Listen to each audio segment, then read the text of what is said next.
देख लेते हैं कि ग्लोबल मार्केट से मंडे मॉर्निंग हमारे बाजारों के लिए किस प्रकार के संकेत हैं। तो एसजीएक्स निफ्टी एक ढुलमुल शुरुआत करता हुआ हमने तकरीबन 140 अंकों की कमजोरी देखी थी। अभी नजर डाली जाए तो 17,500 के नीचे एसजीएक्स निफ्टी उतर आया है, 150 अंकों की कमजोरी दिख रही है। एशियन मार्केट्स की भी बात करें तो जापानीज मार्केट यहां प्रेशर लेकर खुले हैं, डिस्पाइट द फैक्ट कि यहां पर फैक्ट्री ग्रोथ के नंबर्स कुछ अच्छे निकल कर आए हैं, लेकिन 214 अंकों की कमजोरी निकेई में नजर आ रही है और अधिकतर एशियन मार्केट्स हैं यहां पर हम कमजोर शुरुआत ही होते देख रहे हैं। हालांकि डाउ फ्यूचर्स और नैस्डैक फ्यूचर्स की बात करें तो यहां से कुछ पॉजिटिव संकेत निकलते हुए दिख रहे हैं, आधे से 1% की स्ट्रेंथ यहां पर नजर आ रही है। तो बीते हफ्ते किस तरह का मार्केट रहा है, अमेरिकी बाजारों का मूड मिजाज, इस हफ्ते किन डेटा इवेंट्स पर नजर end of course commodity market में कैसा एक्शन है, पूरी डिटेल लेकर स्टूडियोज में मेरे सहयोगी दीपांशु जुड़ चुके हैं। Deepanshu, good morning. जरा बताइए, बड़े मिक्स बैग संकेत हैं, हमारे लिए भी ये हफ्ता इंपॉर्टेंट है, तो जरा बताइए कहां नजर रखी जाए। बिल्कुल, अमेरिकी बाजार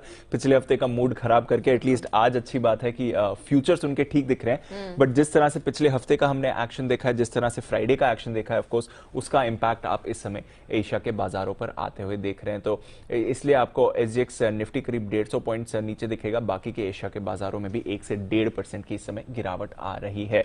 कुछ जैसा आपने कहा कि काफी अहम हफ्ता है बाजारों के लिए, तो सबसे अहम इस हफ्ते का एक्शन तो नेहा फेड की मीटिंग को लेकर ही है। कल से एफओएमसी की 2 दिवसीय बैठक शुरू होगी और फिर 26 तारीख की शाम को एफओएमसी का या फेड का फैसला आएगा। तो थर्सडे के दिन हमारे बाजार इस पर रिएक्ट करेंगे एंड ऑफ कोर्स फैसले में देखना पड़ेगा कि कमेंट्री क्या आती है, स्पेशली रेट्स बढ़ाने पर फेड का क्या कहना है। तो ये सबसे बड़ा फैक्टर है। नतीजों के लिहाज से बहुत ही बड़ा हफ्ता है जहां तक अमेरिकी बाजारों का सवाल है। डाउ की 30 में से 15 कंपनीज के नतीजे आने वाले हैं, जिसमें से Apple, Microsoft, Tesla, IBM, Intel जैसे दिग्गजों का नाम शामिल है। साथ ही GE, Boeing, American Express, JNJ, McDonald's और कई सारी और कंपनियां जाएंगी। और फिर फ्राइडे को यूएस Q4 जीडीपी का पहला अनुमान भी आते हुए दिखेगा। तो डेटा पैक्ड इवेंट है, यूरोप से भी काफी सारे आपको इकोनॉमिक डेटा आने वाला है, तो वहां पर हमारी नजर बनी हुई है।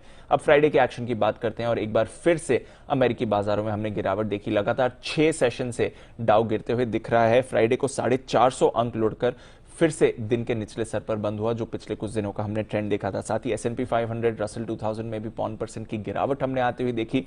बॉन्ड यील्ड हमने संभलते हुए देखी।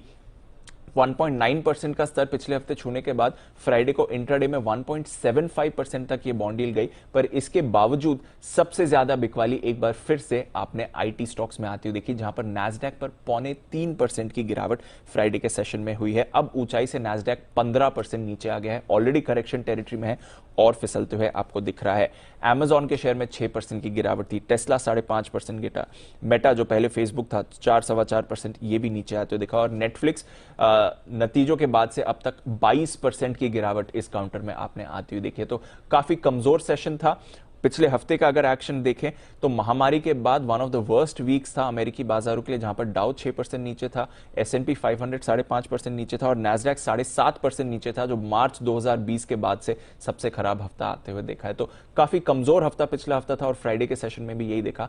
आज ऑफकोर्स फ्यूचर संभले हुए हैं, देखते हैं इसका क्या इंपैक्ट रहता है आने वाले सेशन में। इसके अलावा यूरोप में भी हमने 1.5 से 2% की गिरावट देखी। कच्चे तेल पर रखे नजर, क्योंकि फ्राइडे को थोड़ा करेक्ट जरूर हुआ था, $87 के नीचे गया, 86 तक गया था, अब रिबाउंड करके वापस 88-85 के ऊपर, 88.5 के ऊपर ही आपको ब्रेंट ट्रेड करते हुए दिख रहा है। यहां पर रखिए नजर। और सोना स्टेबल है, थोड़ी इस समय खरीदारी भी आते हुए देखिए। डॉलर इंडेक्स तो ऑफ कोर्स हम देख रहे हैं कुछ समय सेशन से मजबूत ही बनते हुए दिख रहा है। तो ओवरऑल पिछला हफ्ता काफी खराब रहा, फ्राइडे का सेशन खराब था। आज अमेरिकी फ्यूचर संभले हुए हैं, तो देखते हैं इनिशियल रिएक्शन के बाद बाजार पर क्या इंपैक्ट आएगा।